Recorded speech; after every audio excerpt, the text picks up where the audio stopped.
let's do the mid-year book freakout tag, in which I freak out about the utter lack of good books I've read this year. Yikes. I mean, I've read some good books, but I was just looking back and it's not great. It's really not great.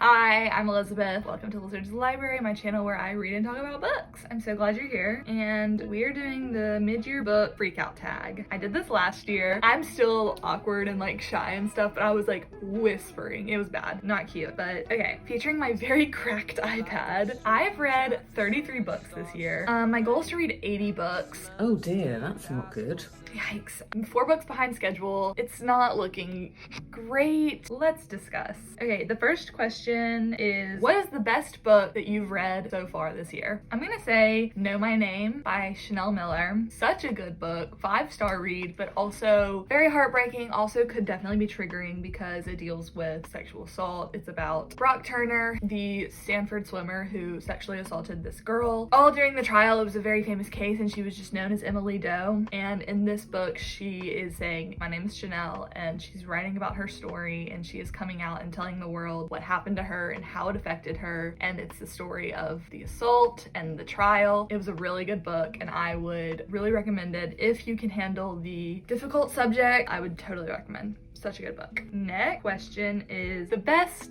sequel that you've read. I'm not one for sequels typically, but I did read this year The Viscount Who Loved Me. What? I love garbage.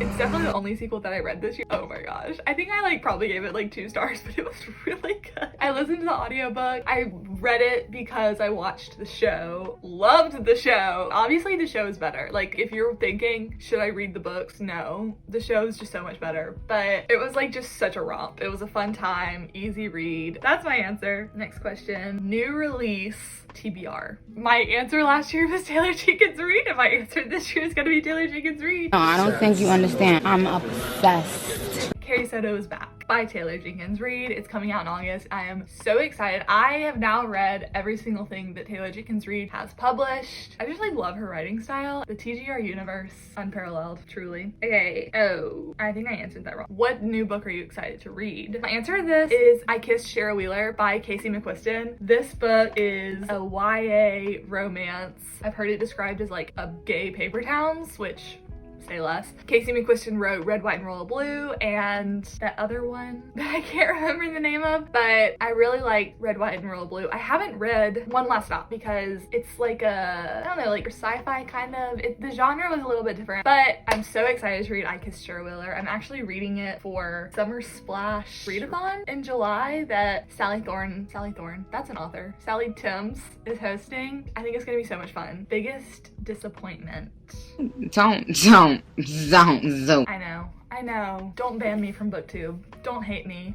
It's so hard to give a memoir a bad review because this is one person's personal story. And I applaud Michelle for telling her story. I think that it was obviously a great story and a great book. So many people loved it. It just wasn't for me. I just didn't really connect with it. I think it was important for her to write it, but it sort of felt like a rambling journal entry. And I don't know if I gained anything from reading it personally, but yeah, that's my answer. I'm sorry about it. Okay, biggest surprise. You would have thought that I would have like had these prepared before I started. I did kind of, but now I can't remember what I said for this. Oh shit. Cracked it even more. Oh, I actually do know what I'll say for this. Biggest surprise, I'll say My Body by Emily Ratajkowski because, hold it still, I actually really enjoyed this book. I thought that she did have interesting and unique things to say, and I also thought it was well written, which is kind of surprising because, like, not because a beautiful Instagram model can't also be intellectual, but you just don't really expect it because of misogyny, I guess. I don't know, but it was actually a pretty good book and I liked it. So that was pretty surprising and a good surprise, and I liked it. So there's that. What's the next question? Favorite new author? I don't know if I've really discovered a favorite new author. Well, you know what I'll say for this is Julia May Jones. I got Vladimir as a book of the month, which was also kind of surprising. Surprised because of the cover. Like, I didn't really know what to expect, but but it was actually really good and I really liked the writing style. I think this is her debut book. Basically, it's about a 50 or something woman, female, like English professor whose husband also works at the university with her, and it comes out that like her husband's been having affairs with his students, and that's this whole scandal. And then also she becomes sort of fascinated with this younger professor guy who's like attractive, and ooh, it's just so interesting. It was sort of like crazy. It's like the genre of like unhinged women, and I'm here for it and I loved it, and I'm excited to read more from that author. Okay, newest fictional crush is gonna be Leo. Is that his name? Yeah, Leo. He was just so cutie and like such a fun little love interest. He's like this celebrity bad boy, but kind of like a sweetheart at heart. I kind of pictured him as like a Timothy Chalamet-esque type character.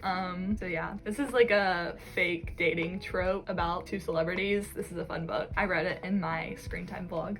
Newest favorite character, Nora from Book Lovers. I freaking loved Nora, and I think my new dream in life is to become a literary agent and live in New York like her. That's all I want, and I want to be her, and I really related to her. She's kind of like a bitch. She's not like other girls, you know? Or she's not like other romance book heroines. She felt real, and she's snarky, and she loves her career, and she's not, I don't know, like annoying and flat like every other romance heroine ever, or most of them at least. Loved her. Love Nora. Oh, and I love this book, and I love Emily Henry. A book that made me cry. I'm not really one to cry at books. I mean, I know I did that whole A Little Life vlog where I just fully cried on camera, but A Little Life is the exception. Golly, that book. The Glass Castle. I didn't really cry, but it's sad, but it's also like more hopeful, I think, than sad. Or maybe even Patti Smith. This one, again, it didn't really make me cry, but it definitely had the potential to. I'm kind of like a cold-hearted bitch. I don't really cry a lot, but like I think these books could have made me cry if crying was something that I did. I'm just kidding. I do cry like a lot. I just haven't really read any like sad cry books this year. These are both memoirs. Made me happy. Miss Benson's Beetle by Rachel Joyce. This book made me so happy. Also, that book also could have the potential to make me cry. I didn't, but like I could see how one might while reading it, because it does have a sad part ending potentially. That's not a spoiler, but yeah. Overall, this book is just so much fun. It is the story of Miss Benson, a school teacher who hates her job and has a mental breakdown and quits one day in the middle of the day and sets out in pursuit of her dream, which is to find this rare beetle that her dad taught her about. And she recruits this crazy little sidekick, and the two of them travel across the world together, and it is just so fun. It's just like themes of travel and adventure and female friendship and found family, and I loved it. It was so much fun, and I haven't heard that many people talk about it, but it was really, really good. So that's my answer. Next question. Most beautiful book. I'm gonna have to give it to Persuasion. I read this book for class and I freaking loved it, and I'm so excited for the movie to come out. Look at that cover. She's beautiful. So this is like the trope of second chance love. It is about Anne Elliot, who is now 28. She has broken off this engagement with this man and then regretted it for 8 years, and then he's back and he's now has some like status in the world, so he's more eligible, I guess. I don't know, it's like Jane Austen, so it's very much a product of its time, but also it's like so good and beautiful cover. TBR by the end of the year. I don't really have any like super high up on my list. I'm trying to think. I really have been wanting to read Funny You Should Ask, because I've seen that on TikTok and it looks like good. It looks like good. I'm currently reading East of Eden, and she's a big boy. She's fat, and I'm really enjoying it, but trying to get through that. Sense and Sensibility, I'm trying to get through Jane Austen too, but I can't really read two classics at one time. I think those are it. Those are the ones that I can think of at the top of my head. Last question, favorite screen adaptation? The Summer I Turned Pretty. It was just so good. I mean, it's hard to be objective about things you love, and I loved those books, and I was very much inclined to love the series. So Jeremiah's character, kind of cringe. A lot of the dialogue, cringe. Belly's mom, Could not act for shit. Did I love it so much? Yes. Was I like screaming, crying, throwing up, texting my best friend as we watched it together? Yes. So cute and fun. Literally like made me go swim laps at night because I was like, I am the main character.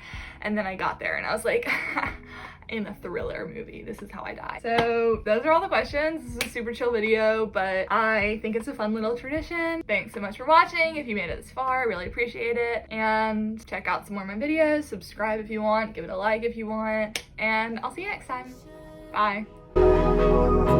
Said I'm done.